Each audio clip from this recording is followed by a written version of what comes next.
From New York City for our audience worldwide, Bloomberg Real Yield starts right now, where we begin with the big issue. A big stimulus package is on the way. Significant fiscal policy. A big fiscal support. Fiscal aid that is shaping up in Washington. It appears that we're going to go to the bigger plan. There's a political statement about you can't go too big. Press the fiscal accelerator. That's really the focus here. Talk about the labor market. I would call it disappointing and puzzling. The numbers are somewhat disappointing. The disconnect between the market and what we're seeing in the labor market. You've had this return to a pretty significant bear steepening in the curve. The risk here is that you've got both accelerators pressed too hard. Monetary policy and much more on the fiscal policy. You're starting to sense that in the bond market. Joining us now is Danielle, DiMartino booth of Quill Intelligence. Danielle, let's talk about this package. And something that's just taken as given right now, the risk of doing too little is greater than the risk of doing too much. What do you think about that?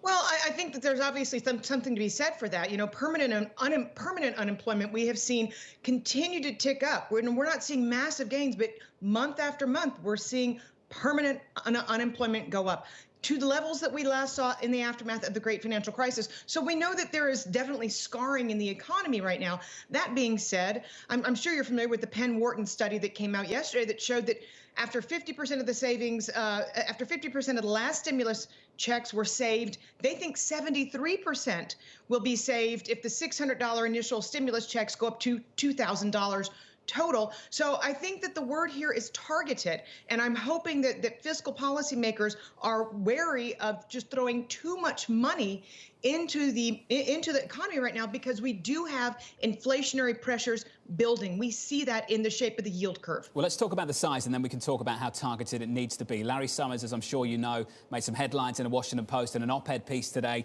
by comparing the size of this package relative to the output gap and relative to what we did back in 2009, and simply asking the question that maybe it's just too big. What do you think?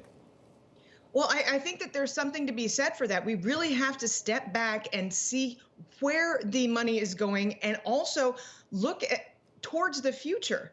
Again, I just brought up permanent unemployment. We want to put people back to work, and that means that fiscal stimulus should be targeted in that direction. Infrastructure spending.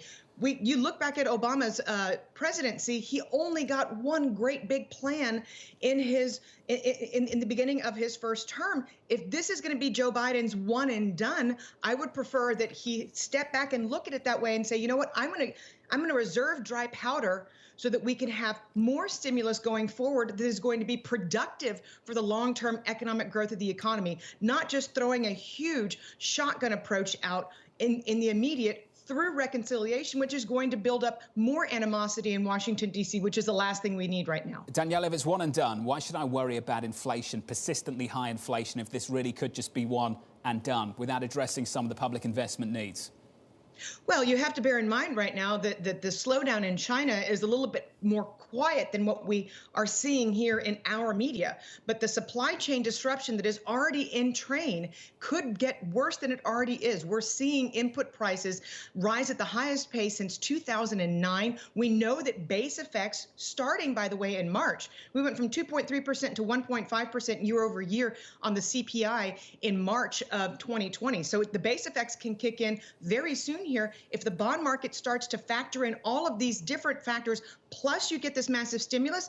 You could see inflation rise well above what Fed policymakers, even Evans, are saying, you know, we'll be fine with 2.5%, 3%. You could see a big inflation scare and have effectively a taper tantrum without Jay Powell even making a suggestion that he's going to start reducing the pace of policies of purchases.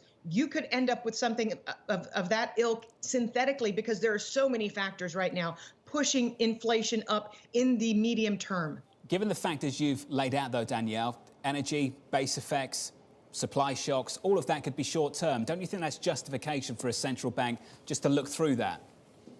Yeah, Jonathan, to your point, I think the Federal Reserve will look through that. But when you consider refinancing needs in the immediate sense, the refinancing wall in commercial real estate is this year. The refinancing wall for investment grade debt is this year. Part of why we've seen such stability in a post-pandemic world is because the refinancing machine has never been flipped off. You don't want to see borrowing costs scare the capital markets, especially given Senator Pat Toomey building into the $908 billion stimulus stipulations that say the Fed cannot just flip a switch and turn the credit facilities back on. They have to have a new and different type of emergency in order to do that. So financial market disruption is something that could really change the dynamic in the immediate term. And that is not something that fiscal policy could address. And by the way, we don't know for sure that monetary policy could also be effective given how stretched valuations are right now and the fragility we're seeing in the financial markets. Let's talk about what would disrupt financial markets right now.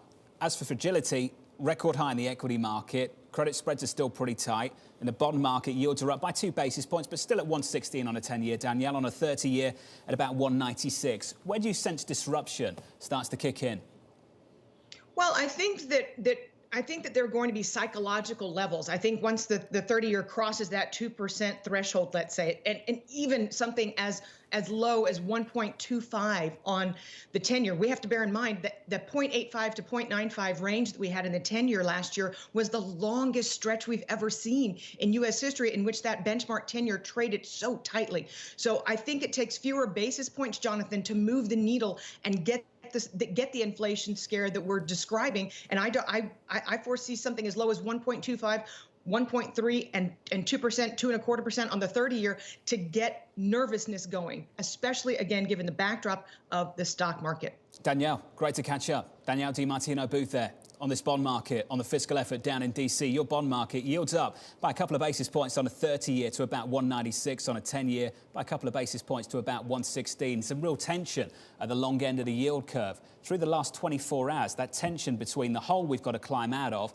potentially lower yields, given the disappointment we had on the payrolls report. At the same time, the huge package was set to push through down in D.C. Remember, it's not just about supply, it's about what that supply achieves. And I think that's really important. This market is coming around to this idea that supply will achieve higher growth and higher inflation. And this yield curve, 530s, to the steepest levels we've seen since late 2015. Much more on that through next week. Time now for the final spread. The week ahead, coming up next week, the US Senate beginning former President Donald Trump's second impeachment trial on Tuesday. US and China CPI on Wednesday, plus we'll hear from Fed Chair Jay Powell. Initial jobless claims coming on Thursday, and the University of Michigan sentiment survey to close out the week on Friday. From New York, for our audience worldwide, that does it for us. We'll see you next Friday at 1 p.m. New York time, 6 p.m. in London. This was Bloomberg Real Yield. This is Bloomberg.